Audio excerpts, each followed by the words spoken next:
Hey, my name's James Nicholson and welcome to my YouTube channel. Now in this video, I want to talk about, are 100% mortgages risky to take, given the outlook that the property prices might crash in the coming years. So we're going to go into that in a little bit more detail. But while you're here, make sure you subscribe to the channel and hit the bell notification. We're on the way to 7,000 subscribers now, and we're getting 80,000 views. I want to hit 100,000 views in August if we can. How you can help me with that? Really easy. Smash that like button. I'll wait while you do it. Smash the like button because that helps with the YouTube algorithm and gets us more views on the channel. So do your bit. Go on, smash it if you didn't. So 100% mortgages. Well, there's lots of talk that the prices in the market's going to crash, isn't there? You see it on my channel, you see it on other people's channels, you see it on Sky News, wherever you're seeing the news, people are talking about the potential of the property market crashing. Now, I don't think we're going to have a crash in 2023. I've said I feel prices are going to go down around about 6% this year, because so far this year, it's been pretty much a flat market. However, there are people saying that the market will drop 25%, 35%. I've seen one person say 40%. And so if they're right, is it risky to then get 100% mortgage? Well, back in 2006 and 7, 100% mortgages were fairly common. In fact, you could get a mortgage that was 130%. So how the hell does that work? Well, what that meant was that you would be able to buy a property and then they would give you money, right? So if you bought a property for 100 grand, they'd give you 30 grand. And that you could then use to renovate the property, do it up and stuff like that. And they'd hope that it would add value. There was a lot of risk involved in that, but they were banking on the property market was red hot and it had been going up for such a long time that everything was all going to be fine. Well, it wasn't fine. And ultimately, a lot of banks failed. Just up the road here was a Northern Rock. And I can remember driving home from work and there were lines of people in the street trying to get their money out, which was absolutely insane. So there was a lot of risk. And at that time, some people became, when the market dropped 20%, they said, you know what, just have your keys back. They just gave the keys back to the lender. And that was something that happened on a not too rare occasion. Now you can, we haven't had 100% mortgages for a while, but now they've just suddenly come back. When the market has pretty much peaked, when the interest rates are going up, why have they done this? Well, lenders are just trying to lend money, and they understand that people are struggling with the cost of house prices. They're struggling with affordability. And so they try and create products that will just get money out the door. And so they've created these 100% mortgages again.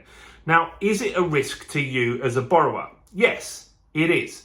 And so that's what you've got to contemplate, your appetite for risk. Would you take one of these mortgages? Well, it really depends. How long are you looking to be in that property? You see, if you're looking to buy that property for 2 years and then move on to the next one, you could have a bit of a problem there, because you could buy for 100k. Let's just say the market goes down 10%. Now the house is only worth 90k. Now you want to sell to move on. You've got to give the 100k back to the bank, but your house is only worth 90. So that means you're going to have to put in extra money because you're in negative equity. So if that's what you envisage that you might want to do, you might want to have this as your first step onto the property ladder, and then in 2 years, 3 years, you're planning to have kids, then it could be quite risky to take 100% mortgage on. Now, other circumstances might mean that it could work for you. So if you're looking to just get in the market for a long period of time and you feel that this property you might keep and maybe in the future turn it over to a buy-to-let property and you see yourself living there for 10 years, then potentially this could be a good opportunity for you, because where you're kind of stuck at the moment is rents are rising at record rates at the moment. And in fact, I saw an article the other day that said that the stock on properties, rental properties, is down 30% on average in a lot of areas. but the demand is up 50%, which is crazy, right? And so that means that it's going to get really expensive to rent properties. And so this could be an opportunity to take 100% mortgage. You don't have to then put a deposit into that. Obviously, you've got to pass the credit checks. You've got to have the right salary and stuff like that. But you're paying dead money to a landlord anyway. Your rent isn't getting you anywhere. And so if you look at it with those sets of eyes, the fact that, hey, look, this is going to be slightly cheaper than renting.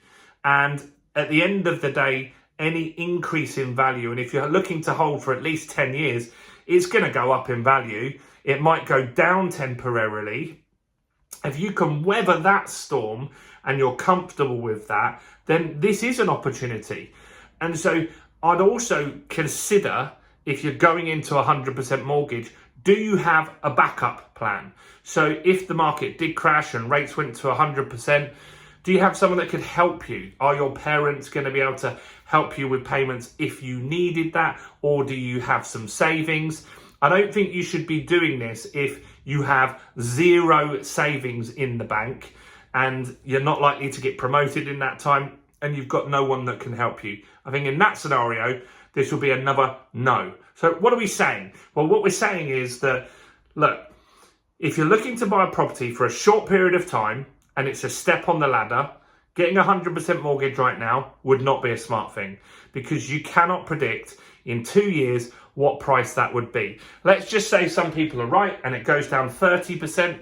The house is now worth 70 grand. You've got 100 grand in debt on that. And now you've got to pay a huge 30 grand difference back to the bank just to get rid of the property. If you're a longer term investor and you're in this for the long term, then this is a better option than paying rent. I think it's a way better option than paying rent.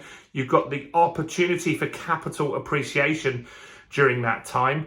And if it's on a repayment mortgage, you will be paying some of the debt down. Like I've said, the debt won't go down, but you will be paying some of that debt down. And so eventually you're going to end up owning that property outright anyway. And so that's what you need to consider here, what your scenario is. Do you have people that can support you? Do you have some backup savings? Do you think you're going to get pay rises at work or promotions at work? If everything's really, really tight and you're really stretching yourself to get this 100% mortgage, I'd avoid it for now and wait till the market makes a bit of a correction and then jump in. But what do you think about this? Obviously, some of you watching this are investors. Some of you looking to buy houses to live in. What's your thoughts on these 100% mortgages? In my opinion is that they're more risky for the bank than the person. Obviously, the person can get themselves in a tricky situation, which is why I'm saying to go in, really know what you're getting into. But for the banks, these could be very risky. If the market does go down 25% and they've got a ton of people on 100% mortgages, it's going to be really difficult if those people stop paying them every single month for that. But I'd love to know your thoughts. Do comment below. Do like the video. Do subscribe to the channel, guys, and hit the bell notification. That makes a big difference. Check out all the other content on my channel and go and check out this video right here.